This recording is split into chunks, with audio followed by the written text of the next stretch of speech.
how good we look externally. Rather, a person, his success is based on how close they are to Allah subhanahu wa ta'ala, how close they are to the sunnah of Rasulullah sallallahu alaihi wasallam. This is what defines true success.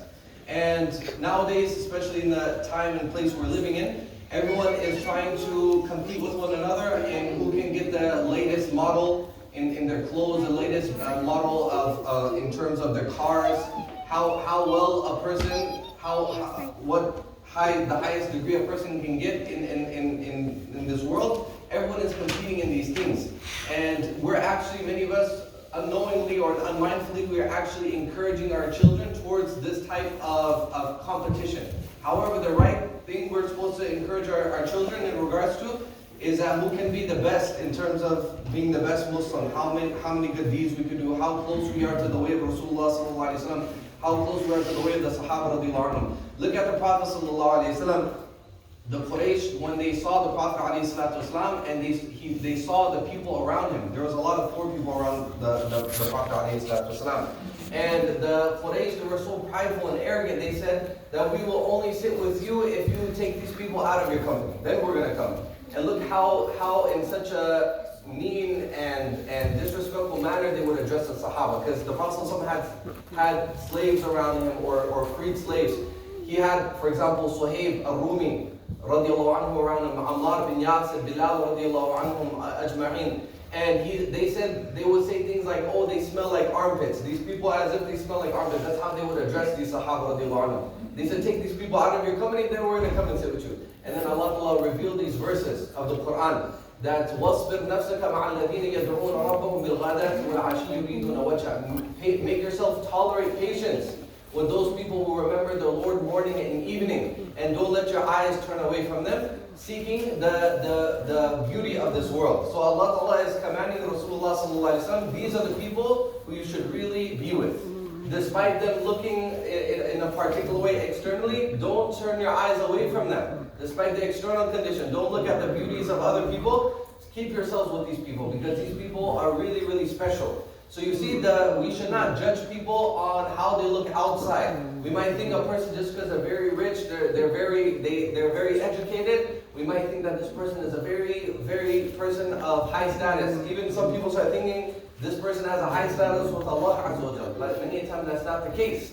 A high status with Allah subhanahu wa ta'ala is not defined by how good we look outside. So therefore, let's not ever look down upon other people. Sometimes it happens, right? We go to a particular function, we go to a specific gathering, we want to sit with the people who have a high worldly status. This person is CEO, this person holds this position at a particular company, this person is well known for this. We want to sit with those people. When it comes to people who are not so well known, they don't have a big reputation, we tend to distance ourselves from that. This is not correct. Rasulullah sallallahu alaihi wasallam, what was his sunnah? He will sit with all people. He will sit with the poor people, the rich people, from all people, from all categories. He will sit with them. And one of my teachers, alhamdulillah, he was like this. He had this quality. When there was this one homeless people, he used to always come to the masjid. My teacher would sit with him and he would talk with him like this, like the president just came. This is how he would deal with him. This was the akhlaq of Rasulullah sallallahu alaihi wasallam. Never ever look down upon another person despite how they look, where they come from.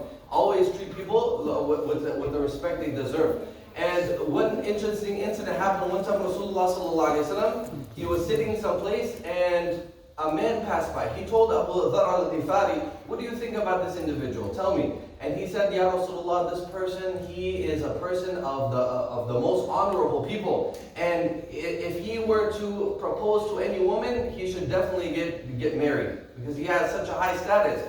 And if you were to intercede on someone's behalf, his intercession should be accepted. And Rasulullah sallallahu alaihi wasallam, he stayed quiet, he didn't say anything. And then another person passed by, and this person, he said, "Ma ra'yuka fi hadha?" What do you think about this individual? Oh, Abu Dharr. Abu Dharr said, Ya Rasulullah, this person, he is from the poor people of the Muslims. If he were to propose to anyone, it's most likely, and it's suitable that he does not get married off he doesn't get married off to anyone. And if this person were to intercede, it is most likely and most suitable that his intercession does not get accepted. And if you were to say anything, it is most suitable and worthy that no one listens to what he has to say. So look what Rasulullah sallallahu alaihi wasallam said. Rasulullah sallallahu alaihi wasallam said that this individual who you said was so good and so great, you're speaking highly of this individual, and this person who you thought to be very low, this person whom you thought to be very low, he is better than the whole world filled with this guy. That's how great this person is. So you see, externally he looked in a particular, but Rasulullah said he's better than if this whole world were to be filled with the likes of this guy who seems to be very, very great and very honorable. This person who externally looks low, he's better than the whole world filled with those people. And last hadith of the Prophet, there was this one woman. She used to sweep the masjid. It was right. It's mentioned imra'atan sawda. She was a black woman. And even back in those days, there tended to be some type of discrimination, and people would so in a way not consider. They would also differentiate between color in a way. So there was this one woman, and Rasulullah sallallahu alaihi wasallam, look how he even treated people, even people of color.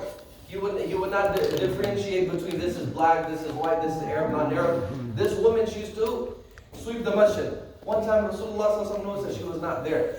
And then he asked the Sahaba, where's such and such lady? He said that, oh, she passed away. Rasulullah sallallahu alaihi wasallam told him, if only you told me about her. Look how important he considered this woman. It was as if that they didn't consider it to be a big thing that, oh, she passed away, so that's why they didn't inform Rasulullah sallallahu alaihi wasallam. And when the Prophet sallallahu alaihi wasallam, he heard that she passed away, afterwards he told them, he said, show me where her qabr is, her grave. And then he went and then he prayed Salatul Janazah, because no one prayed Salatul Janazah for this lady. And then the Prophet ﷺ said that these graves are filled with darkness upon his people, and Allah Ta'ala enlightens it with my prayer over them. So you see, this woman, she had such a great status. Why? Because she used to make khidmat of the masjid. And irrespective of what her status was, where she came from. And Allah Ta'ala lifted her status. Why? Just for serving the masjid. So this teaches us another good lesson. Always look after the masajid. We were discussing the story of Maryam radiallahu anha. She would take care and serve the masjid. Her mother, she said, I'm going to give her away for the service of the masjid. This is how serving the masjid elevates your status so much. May Allah give us understanding when talking about